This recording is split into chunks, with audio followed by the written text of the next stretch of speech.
Since the fire broke in the Johannesburg CBD, the use of adequate extinguishing equipment has been among the many questions raised. Emergency services in the city have since announced even they are going to be looking into the matter. But experts say South Africa has a dire lack of firefighting skills, and this is contributing to the increasing death toll, also costing the economy billions.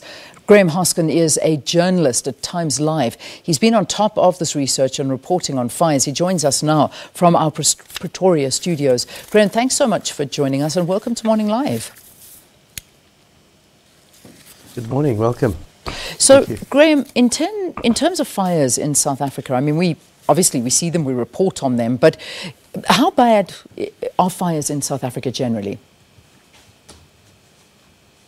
Well, look, I mean, according to this fire protection report that we received, the number of fires in the country are decreasing.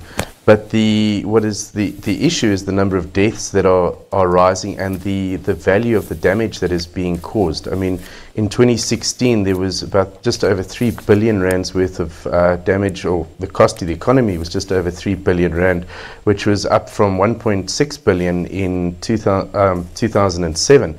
And fire safety experts have issued warnings, they say, over a number of years to the various metro fire departments about the status of their firefighting capabilities. And it turns out that these warnings have not, by some metros, been heeded. And we saw the result of what happened this week. I mean, the terrible tragedy where the 3 firefighters lost their lives and people were trapped in this burning Johannesburg building. Yeah, which is a huge problem, and you know we need to look into this more seriously. So, numbers on the last edition of Fire Protection reveal that the country's financial loss from fire amounted to more than 3 billion rand. How are we losing so much money? Well, I mean, it's through insurance claims. It's through loss of property. It's through the loss of building structures, furnitures, all sorts of economic losses like that. When we spoke to these fire experts, they say, you know, a big loss is through the insurance claims.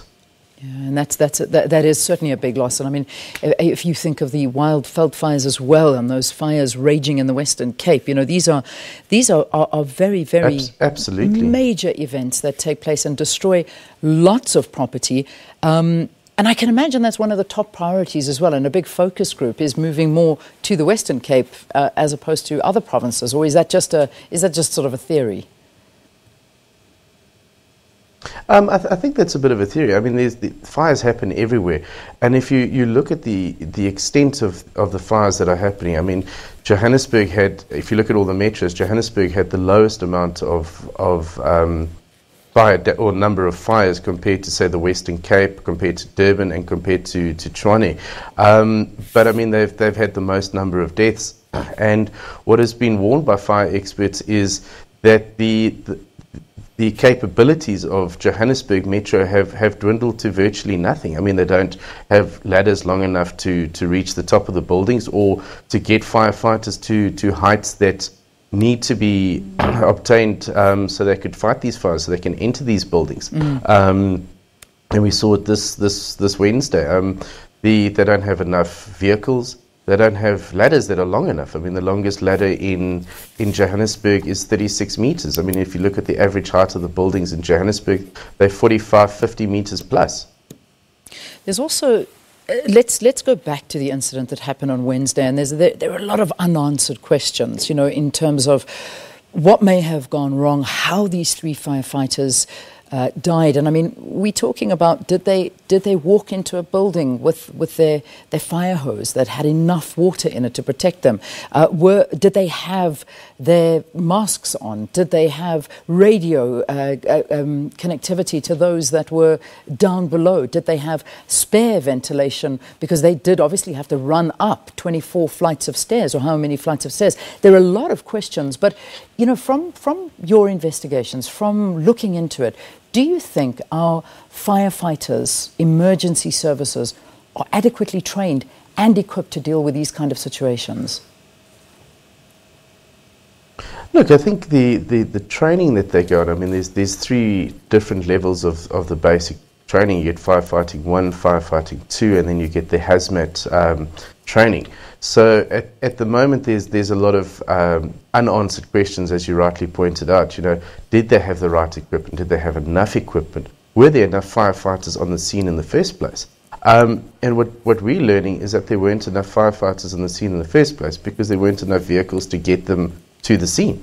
And there's, I mean, unlike Tshwane and Ekurhuleni, who have lots of vehicles and the right vehicles, it seems that Johannesburg doesn't have the right vehicles and doesn't have enough of the vehicles. I mean, there was a factory fire out in Kaya Sands, and they couldn't respond properly. I mean, at the same time, there were other fires that were erupting during the week, and they just couldn't get to them. I mean, there were fires in Blairgowrie, and there were no vehicles at 4 fire stations, and houses burnt down. I mean, there's clearly something wrong.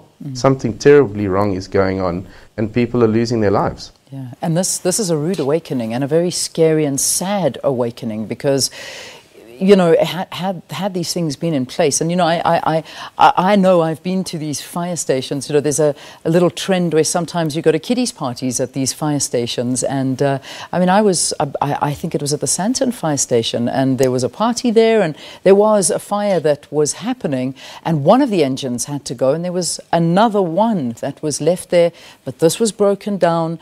They had absolutely no way of using this. It hadn't been used in months. There was literally 2 fire engines in the whole place. One had gone, the others were nowhere to be seen, and the firemen were just so like, we don't know what to do. No one is helping us. Your investigations, and I'll make this my final question, this scene that we find ourselves in right now, is it exceptionally worrying from investigations that you've done that something dramatic needs to be done for emergency services? Absolutely. I mean, I think there needs to be a complete overhaul. I mean, there are major problems. And every single person living in our cities should be very worried, especially if you're living in Johannesburg. I mean, you can't have a situation where firefighters can't respond to fighting fires. I mean, they've got situations where there's not enough vehicles. You know, you've got enough staff, but then you have to have a look at the training. Yes, the training is adequate, but, you know, whether it's you know, they can react to major building fires like that is in doubt. It's in question, and it's not that for the lack of trying by the guys in the stations. I mean, those guys want to work, they want to get out, but I mean, when you've got 3 vehicles that are broken down and you've got a bakkie, how do you respond to a building fire? Graeme, we'll have to leave it there for now. Thank you so much for talking to us. We really do appreciate your time. Keep looking into it and on top of the situation for investigating what is going on at some of our stations and emergency services when it comes to firefighting, the equipment, the skills, and of course, Graeme Hosken is a journalist with Times Live, talking to us from our Pretoria studios.